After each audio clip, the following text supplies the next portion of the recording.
Certaines personnes aiment les musées.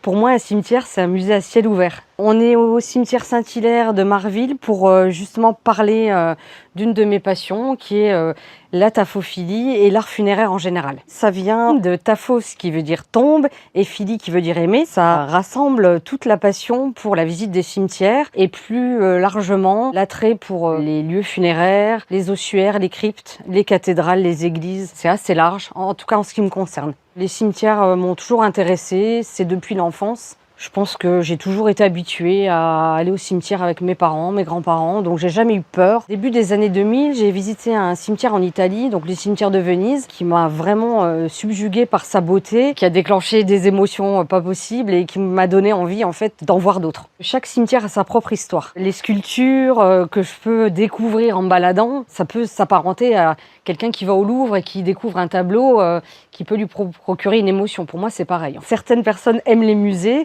Pour moi, un cimetière, c'est un musée à ciel ouvert. Ça change pas forcément mon rapport à la mort. Personnellement, j'ai jamais vu le glauque qui est quelque chose de forcément morbide ou macabre dans un cimetière. Et justement, ce que je voudrais, c'est dédiaboliser cette idée. Quand vous expliquez que vous aimez les cimetières, les gens ont une certaine appréhension. De toute façon, en France, il y a ce tabou de la mort. Ce que je veux montrer, c'est que c'est tout sauf morose ou macabre. Et justement, on peut y découvrir du beau et de la sérénité. Je me suis fait il y a très longtemps une liste des cimetières que je voulais absolument voir. Je suis allée au cimetière de Staglieno à Gênes et là, vous pouvez rester 3-4 jours à vous balader tellement il y a de choses à voir. Et cet été, j'ai eu la chance de visiter le cimetière de Barcelone et puis la crypte des Capucins de Palerme. Je voulais surtout dire aux gens qu'on peut trouver un intérêt dans un lieu qui peut paraître morbide ou macabre dès lors qu'on essaye un peu d'ouvrir son esprit et de comprendre comment le lieu est constitué. Je vois juste qu'on est de passage sur cette terre et là, comme on peut le voir, nous avons été comme vous avant, vous serez comme nous plus tard. Le fameux memento mori qui veut dire souviens-toi que toi aussi tu vas mourir. Savoir qu'on est tous mortels et qu'on